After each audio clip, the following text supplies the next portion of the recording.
Hey guys, what is up? It's Dusty here, and welcome back to another crypto video. And in this video, I actually want to show you guys a couple of really interesting videos, starting it off with Jeff ISO XRP, who shared a video of Steve Butchell's assistant regional director at the SEC, giving his thoughts on the importance of the SEC v. Ripple lawsuit. And hopefully, guys, the sound doesn't keep going lower and lower and lower because I'm getting some spam calls, but we shall see. The enforcement side of it, Steve, one of the high-profile matters, Forbes called it the cryptocurrency trial of the century, SEC Ripple. And I realize you're limited a little bit what you can talk about on ongoing litigation, but why do you think this case is important? Yeah, well, I can certainly acknowledge the filing of the action. It's been well publicized. I can't comment about anything related to the ongoing litigation in the case. It was filed in December of 2020, also in the Southern District of New York, and it alleges registration violations by Ripple Labs, as well as two of its executives who are significant holders of the XRP token. It alleges that they raised over $1.3 billion since 2013 through an unregistered ongoing digital asset securities offering in violation of the registration provisions of the Securities Act. It's a very, very detailed and extensive complaint. I won't get into the details of it, but it's obviously, a well-known digital asset. I'm not exactly sure. He asked, why is it important, right? He's I guess, beating around the bush a little bit, but obviously we don't expect him to say too much. Now, I want to say and intrude here for a little second to say quickly, guys, I just posted a live stream on my channel. It took me like 40 minutes or so to go over this entire document right here. It is basically, I kept butchering the name, the interrogatory that Ripple, Chris Larsen, and most likely Barrett Garlinghouse have done. They basically asked the SEC for a lot of information regarding the application of Howey on Ripple right now and everything like that. Now, from this guy already, I can kind of feel a vibe of saying, well, yeah, Ripple got sued for unregistered security violations, yet just, I really get kind of annoyed to some degree almost, where they just bluntly say that without being able to prove it really. Because that is exactly what this most latest document is about.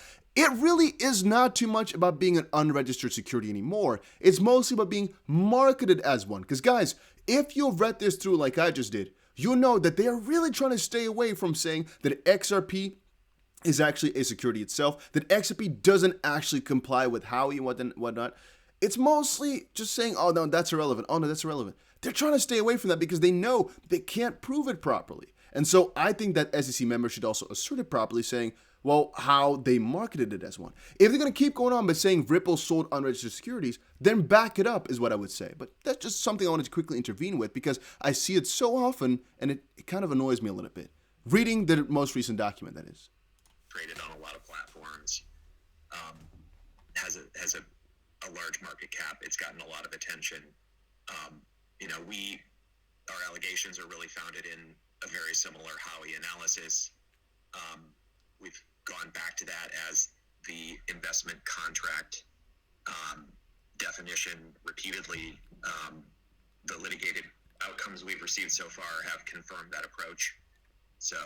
And this is a key right here once more. The litigation they've done in the past have given this approach to some degree. Once more, guys, Ripple put up this letter, not for nothing. No, it is basically questioning exactly what they've done in previous cases, like, for example, Ether and Bitcoin and whatnot, and why the SEC can't just properly explain all points of Howey in this specific lawsuit. They're saying, well, we came to this conclusion due to previous cases. Ripple argued that the previous cases are different because it's not regarding the same sort of sale. It's not, kind of a sale like an ICO. Another point here that Chris Larsen himself made in number 5. Where is it now, guys? Let me quickly see if I can find it. There's one point which Chris Larsen made on his own. I don't remember exactly the point of it all. But the first part here is just Ripple, Ripple, Ripple, Ripple, Ripple. And then there's one small part which is Chris Larsen. But I'm a little bit stuck because, well, if you're recording sometimes things get a little bit more difficult. But let me quickly see if I can find Chris Larson, his specific point. I think it's supposed to be just, here we go. Number 5. State whether you contend that the XP ledger was not fully functional before the start of the ongoing security offering alleged in the complaint. If that is your contention, identify when you contend the XP ledger did become fully functional, if ever. Now, with this specific request or question, you might also again add to the discussion that's being going on right now, which is what exactly is the SEC stance upon the entire proceeding. Another point here, a little bit up higher, was basically where they want the information on Bitcoin and Ether because it is relevant. How you treated Bitcoin and Ether regarding Howey is relevant for how you should treat or how you're most likely going to treat XRP. But also, if you're claiming like that people should have had a reasonable expectation, or that for example, Brett House Chris Larson should have known some stuff. Well, if you don't explain how they could have known by the application of Howey on different cases they're kind of related, which for example Bitcoin and Ether are, which we can't even prove just quite yet because the SEC doesn't show their way of measuring that things are related or not. It's such a freaking show, man. And that's why I'm sometimes getting annoyed by this, sometimes getting enlightened. It's just for the incompetence of the SEC internally because even they themselves don't really know what they're doing in this specific regard. At least my own findings find that. We will see. Obviously, we're hopeful that we'll get another positive outcome in litigation. And what is that supposed to mean? We're hopeful that we'll see another positive outcome in litigation. Honestly, guys, what exactly does he find hopeful? Is a hopeful situation that Ripple, being a fraud company, gets shut down? That they make a lot of money from this? What exactly do you mean with it being hopeful? What exactly does the SEC want to gain from this? Because, guys, listen to me really carefully here. There's a couple of things to say. The SEC will win on paper if they basically get a sort of huge settlement. However, it could theoretically speaking be that Ripple continues on with their efforts, continues on with everything they're doing while just paying a large sum of money. So what then has basically happened is the SEC played just a big skedaddle on us because they didn't protect any investor by doing this lawsuit. They actually hurt the investors for a couple $1 billion, like $15 billion.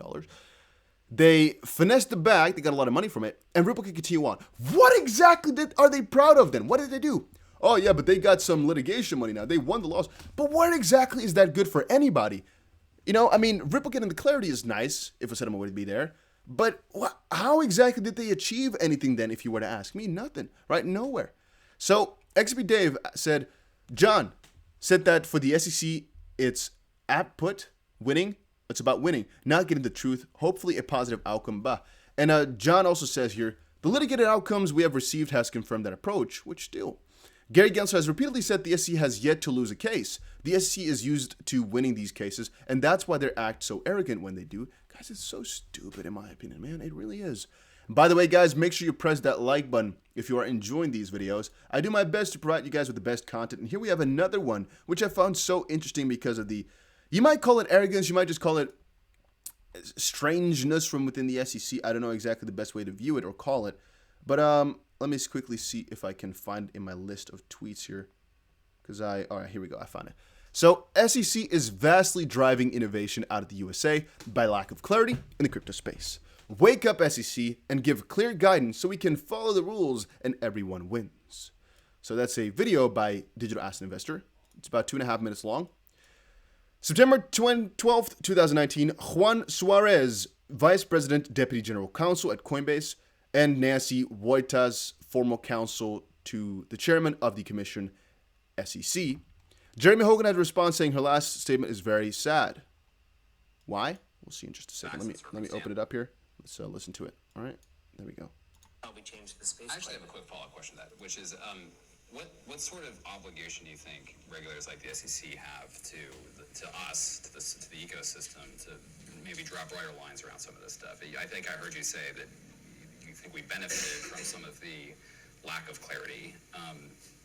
I don't know that I see things quite that way. I think maybe some people did, others may not have. I mean, you guys have done okay. You've built a pretty good Coinbase business. has done great, but there's also, there's a great deal of frustration, I think, in our space around, well, when is a thing a security? And you rightfully point out it's intensely facts and circumstances, and it's not like you can, go and pick up the phone and be like, well, what do you think about this one? And if it's A, I'll go this way, and if it's B, I'll go that way. Just tell me. I honestly don't care. Just tell me what the right answer is.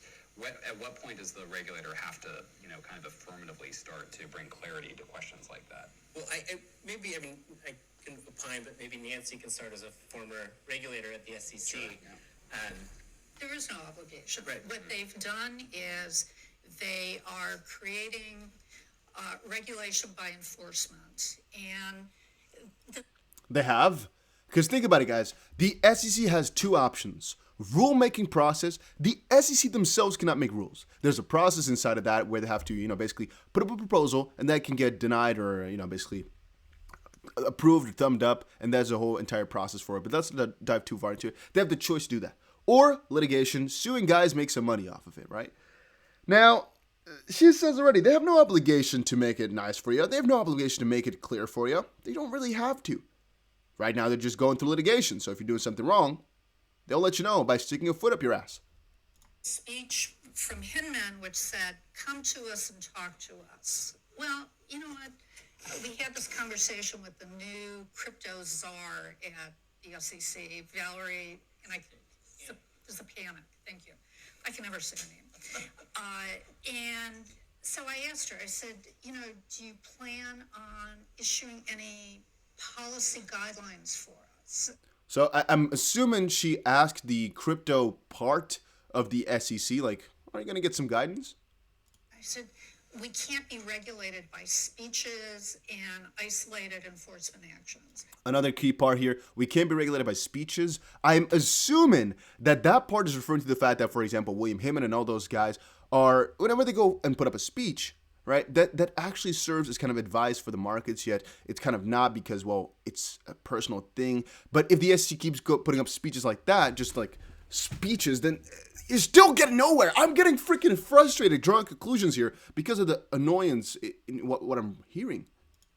And she responded, she said, well, I'm not so sure you want the guideposts at this point, picking up on Adam's point.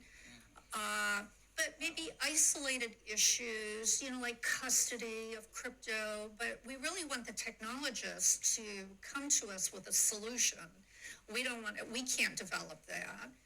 And I said, but you've stopped innovation here. I said, I don't know how many entrepreneurs that I've told go offshore. It's too hard in the U.S. I'm telling you, it's just too hard. So she is the former counsel to the chairman of the commission, SEC. Isn't that scary that she has told people to go offshore because the United States is not innovative enough and they don't want to allow for it? Guys, I'm not even in the United States and I feel for you.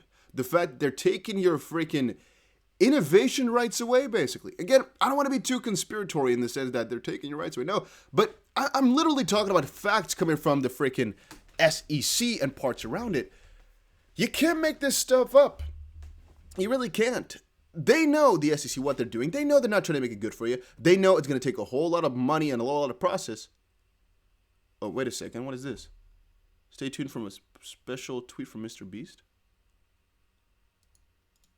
Is he going to put something up about Coinbase? That would be interesting. He had a Bitcoin in his bio before. Huh.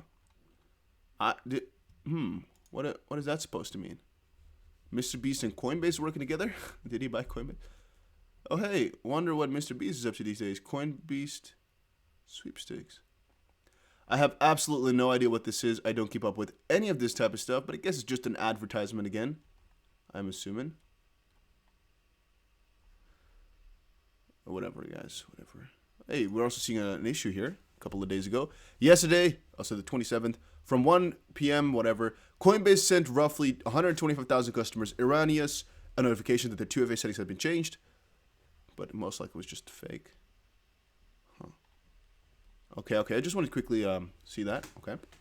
Now, that was one part of the video. There's some stupid stuff. Another part was this. Gary Gensler, please listen to your European counterparts. UK's FCA has classified crypto assets into 3 basic categories: security tokens, exchange tokens, and utility tokens. XRP is classified as a hybrid one, falling between an exchange token and a utility token, which is because the SEC chair Gary Gensler has reached out to European Parliament on crypto regulation, and we also saw this one. EU regulators, why did I say UA?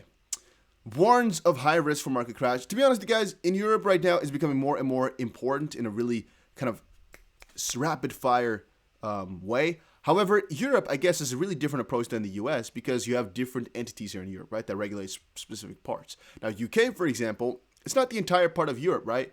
It's just a small European counterpart. But they have worked on it now, the UK. They have a good frameworks in place, but it's actually everywhere around the world that they're in every continent basically. They have at least one country that is at least a step further than the US is because they're just so laid back and so slow with it all. Yet I think that again that from a regulation perspective, it is a worldly issue because if you regulate your stuff properly on one end, yet it's really completely effed up on the other end, there's so many loopholes that what have you done? Then again, looking at this speech and her saying go offshore is again scary to it all because well that kind of contradicts the purpose if yeah, you guys get it why it contradicts the purpose, right? Because if they're going away, then you definitely made a mistake. But all right, let's stick with that for right now, guys. I don't want to make this story too long. Hopefully you enjoyed it. Hopefully you learned something new. Let me know what you think down below. I find it so sad, but it's the way it's going right now. And I'll see you guys again in another crypto video later today.